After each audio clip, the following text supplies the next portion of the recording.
Whew. Eto na. Eto na ang sinasabi ko. Hindi na ako makalakad uli, ano? So, nag-undertime ako ngayon, mga kainags. Undertime ako sa trabaho, gawa ng baka lumala yung aking nararamdamang sakit sa paa. Ganun uli, umakyat na. Diba, sabi ko nga sa inyo nung una, sa ilalim lang siya ng talampakan ko, yung sakit, ano? Nawala naman yung sakit ko doon sa ilalim ng talampakan. Siguro, pagka ini-step ko siya, nung masakit yung talampakan ko, na-stress naman yung heels ng likuran ng kanang paa ko. Winter, spring, summer, or fall, tuloy ang buhay sa Canada.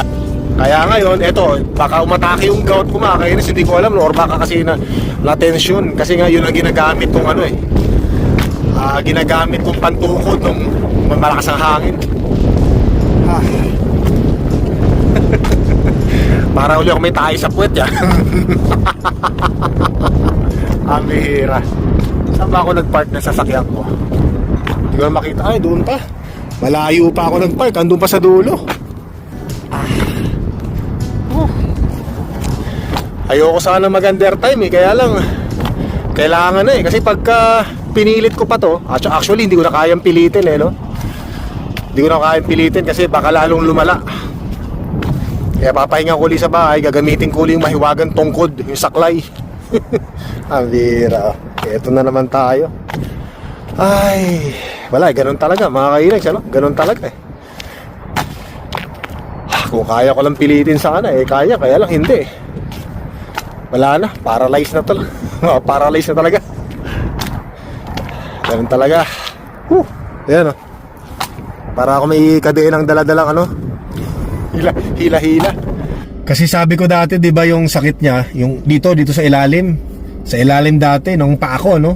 Kaya pag naglakad ako, pag ganun, yung puwersa nandito, yung bigat nandito. Eh siguro, yung tumagal-tagal, nawala naman na yung sakit dito. Nawala yung sakit dito eh. Yung plantar, lumipat siguro dito sa ano, no? Umakyat kasi nga nai-stress. Pagka naglalakad ako, nandito yung ano, nandito yung puwersa, nandito yung bigat. Kaya umakyat doon sa Achilles ko, yung lagi nagkakaroon ng gout.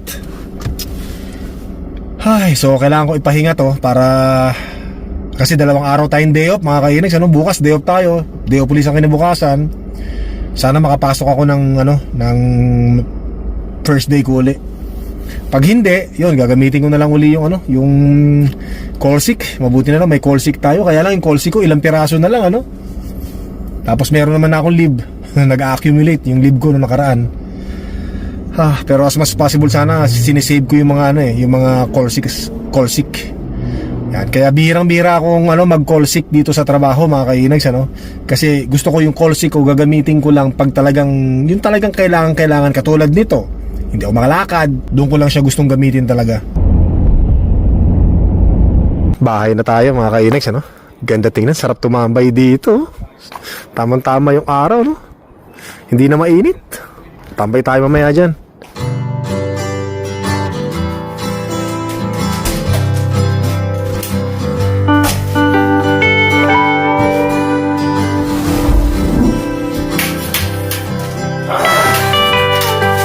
Ay, naku po.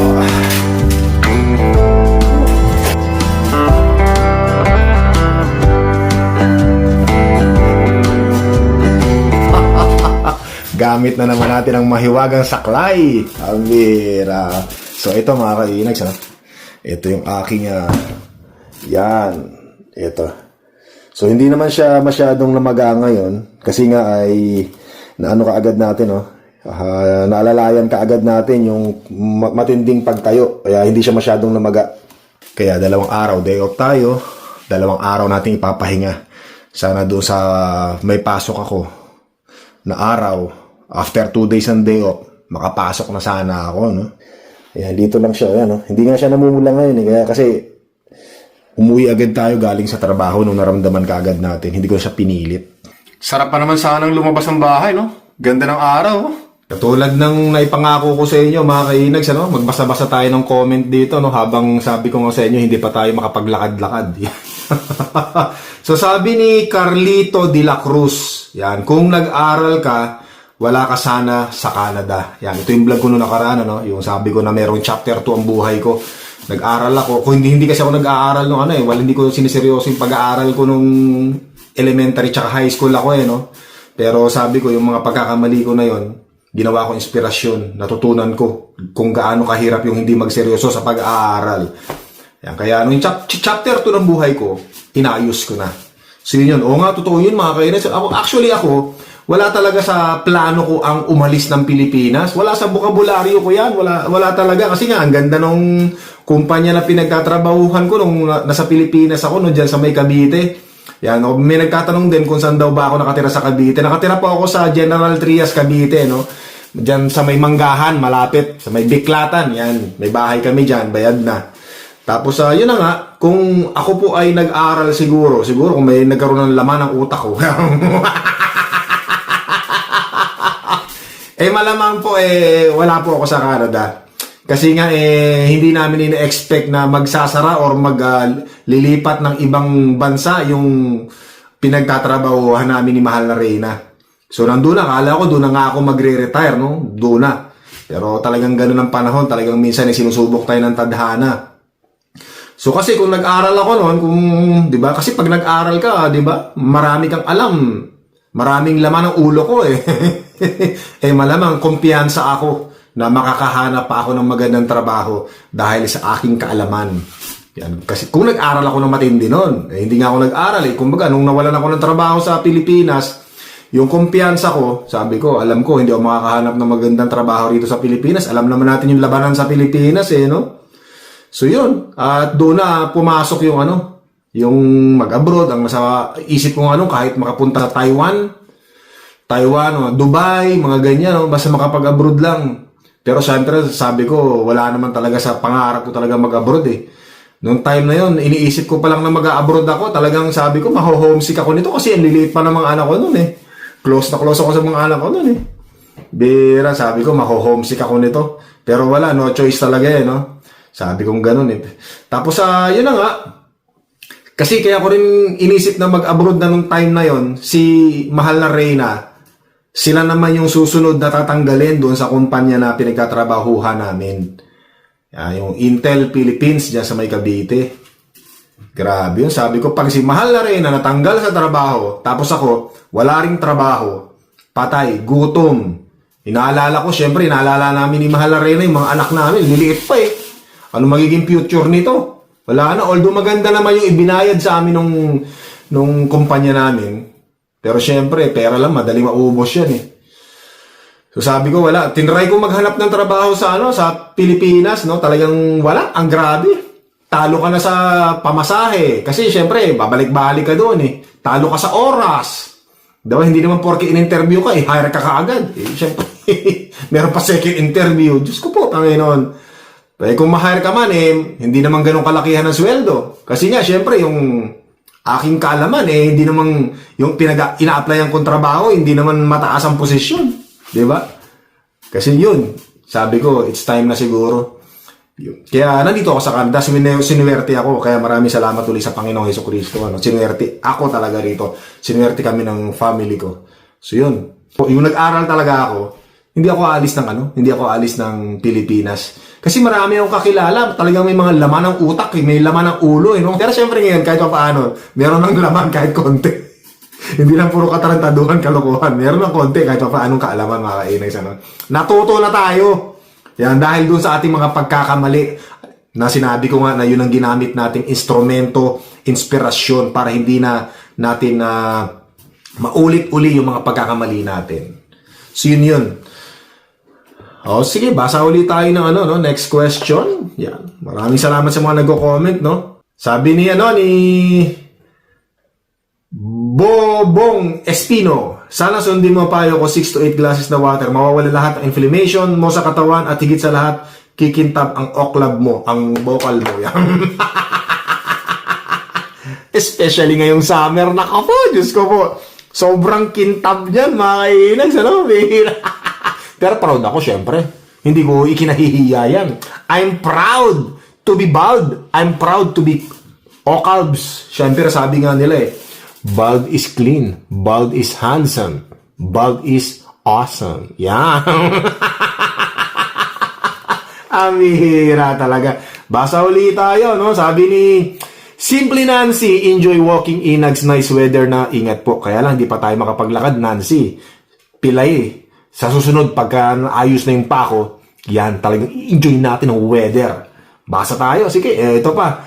Sabi ni Luz Viminda Foler, Inag, tanong ko lang, pinapaupahan mo yung bahay mo sa Pilipinas, meron ka bang rules o kasunduan? Kasi paupahan ko yung bahay namin, pero parang ayaw ko kasi baka di maingatan. So yun, ang nagasikaso po ng kasulatan, meron pong kasulatan yung kami at yung tenant na doon, na nangungupahan sa bahay namin. So nagasikaso nung si Mahal Arena. So bago kasi pumunta si Mahal Arena papuntang Canada, may mga kasulatan siyang pinapirma. Kailangan po yun, importante yun. At napakaswerte naman namin dahil yung umuupa doon sa bahay namin ay maayos. Maayos talaga. Talagang as in naaalagaan yung bahay namin doon. So nakita ko naman, nung huling pumunta ako ng Pilipinas, pinasyalan ko yung bahay namin doon eh. Ang maayos, mga kainags. So kasi pag nagkakaroon ng problema yung bahay namin, ang usapan kasi namin, kakusapin ni Mahal Arena, halimbawa, yung gate namin, nasira na, bulok na, sira na, no? So, usapan namin ni Mahal Arena, kasi nire-report naman ng tenant kung ano yung mga sira. So, sabi ni Mahal Arena doon sa tenant, pwede bang ipagawa nyo yung gate. Tapos, kung ano yung magagastos nyo doon sa paggawa ng gate, yun na lang yung hindi nyo babayaran. Halimbawa, gumastos sila ng 7,000 doon sa gate na pagpapagawa. So, sa loob ng 2 buwan, hindi na sila magbabayad ng upa. At saka doon po sa mga hindi nakakaalam, napakatagal na po nung nagre-renta doon sa bahay namin, mahigit 10 taon na. So maganda yung namin, kasi actually yung bahay namin doon napakaganda ng pwesto. Malaki, merong parking space sa loob mismo ng lote namin. Talagang masaya yung nangungupahan doon. So hindi po namin tinaasan yung pagpapaupa namin doon. Nasa halagang 3,500 pesos po. Isang buwan. So kung talagang ilalagay natin sa market yung presyo ng paupahan naming bahay doon, siguro mga nasa 6,000 or 7,000 pesos po isang buwan yun. Kasi nasa corner lot kami, ang ganda ng pwesto, kung lalabas ka, nandoon na. Kasi yung subdivision namin na yun, hindi naman ganun kalakihan yung highway ng kalsada, no? Kaya laman namin, minsan nag-aaway-aaway na sa parking kasi sa daan, di ba? Kasi doon sa daanan ng subdivision namin, isa lang ang pwedeng mag-park eh. Pag nag-park ka pa rito, wala na makakadaan. Kaya ang parking mo dapat doon, isang kilera lang no? Pero minsan, sa sobrang dami na may mga sasakyan sa Pilipinas, namumroblema sila doon sa parking. Hindi katulad dito sa Canada. Abay, ang lalawak ng mga daan, kahit mag-park ka sa gilid, mag-park ka pa rito, merong pandaanan sa gitna, ang laki ng daan dito sa Canada. Kumpara natin doon sa mga subdivision sa Pilipinas, Yan. Hindi naman lahat ng subdivision sa Pilipinas ay makikitid yung daan. Meron ding mas malalaki. Kaya lang, medyo may presyo yun. Diba? So yun. At hanggang ngayon po, hindi po namin tinataasan yung paupa namin sa kanila. Kaya natutuwa naman kami kasi nag-uusap kami, nagustuhan daw talaga nila yung bahay, ang ganda raw ng aura ng bahay, ang ganda raw ng mga blessings na dumarating sa kanila. Maganda raw yung pasok ng good energy. Yan, kaya gustong-gusto na raw nila doon. Sabi ko maraming salamat naman at kahit paano hindi nyo napapabayaan yung bahay. So importante po yun, At sa ngayon po, wala po kaming balak magtaas ng upa namin sa kanila. Kumbaga sa amin, basta nami-maintain lang nilang maayos yung bahay namin, wala pong problema sa amin doon, di ba? Kahit na ang binabayad lang nila sa amin ay 3,500 pesos sa isang buwan, okay na po yun. Kumbaga, win-win solution. Panalo sila, panalo rin kami, di ba? So yun, at basa ulit tayo, At bago, yan. Sabi ni Tony Arakis, Inag, sana gumaling ang paa mo. Anyways, meron akong tanong sa'yo. Tanong niya kasi dito kung nagkakaroon daw ba ako kung meron daw bang natitiras na laman na pera doon sa aking debit card nung nasa Pilipinas ako. Actually, nung nasa Pilipinas po ako, paycheck to paycheck kami dyan Sa Pilipinas, pag sumweldo na, may sweldo na ngayon. Friday, sweldo na ngayon. Abay, nakapila na kaagad kami sa sa ATM. Ang haba na ng pila niya, Withdraw ka. Tapos syempre, pag nag-withdraw ka, babayaran ko na yung tubig, yung kuryente, o di ba? Ano ba yon? Basta ganun. Kasi hindi naman uso sa atin yung credit card, hindi naman uso yung direct debit na sa Pilipinas nung time namin, Ewan ko lang ngayon kung uso na yan. Kaya talaga cash, ganun, cash. O ito, bayad sa tubig, bayad sa kuryente, ano pa ba yun? Bayad sa, actually, bayad na yung bahay namin. In 5 years po, doon po sa mga hindi nakakalam, yung bahay po namin sa Pilipinas, in 5 years, mula nung kinuha namin, 2005 po, bayad na po yun. Nung napunta na ako ng Canada, eksakto naman na wala ng trabaho si Mahal na Reyna doon sa Pilipinas. So, napakabait ang Panginoong Jesucristo. Tapos yun, meron pa isa rito, sabi ni Pedro Gicolia. Kala ko si Bembol Rocco ang idol. Swerte ka ngayon, alam mo kung bakit ang nagmamahal sa magulang ay pinagpapala. Ganyan din ako at wala akong pinag-aralan, pero narating ko kahit paano kahit walang pinag-aralan. So yun mga kainis. So, totoo yun, ako naniniwala talaga ako doon. Pag mabait ka sa magulang mo, talagang napakagaang nung daloy nung good energy. Ramdam ko yan, Ramdam ko yan mga kainis. Tsaka yung hindi ka nanlalamang sa kapwa. Alam mo yung, ayaw ko hindi ko ma-explain mga kainis. So, ang masasabi ko lang lagi sa inyo, kahit na 32 hours na lang ako nagtatrabaho sa loob ng mahigit 10 taon na. Kasi 2015, nag-32 hours na ako niyan eh. Ngayon 2026 na. So, ibig sabihin, mag-11 years na. Tama, 11 years na. Mag-11 years pa lang sa June. Next month. Sabihin natin ng 11 years na nag-32 hours na lang ako mga kainags. So, ganun pa rin yung yung blessing. Sabi ko, Lord, maraming salamat, Panginoon. Thank you. Ramdam ko yung iyong paghawak sa aking puso, sa aking isipan. Maraming salamat. So, ramdam namin, kahit si Mahal na Reyna, ramdam namin yung good energy na, alam niyo yun, yung hindi ko ma-explain mga kainis. Minsan nagugulat kami, Lord, hindi na namin hinihiling to, pero binigay mo pa rin, Panginoon, maraming salamat. So yun mga kainis. So sabi ko na nga, siguro matapos lang namin tong bahay na to. Magre-retire na ako. So yun lang mga kainis. So mag-comment lang kayo at kung anong pwede kong masagot at magawa natin ang content habang ako'y pipilay-pilay pa, hindi pa makalakad yan. Uy, baka may nakalabas sa balahibo sa ilong ko. Tawa ko na tawa, kinuklose up ko pa yung mukha ko sa camera. So, hanggang dito na lang yung vlog ko, mga kainis. So, maraming salamat. Don't forget to subscribe, click the like button po, leave your message. Maraming salamat at hanggang sa muli po.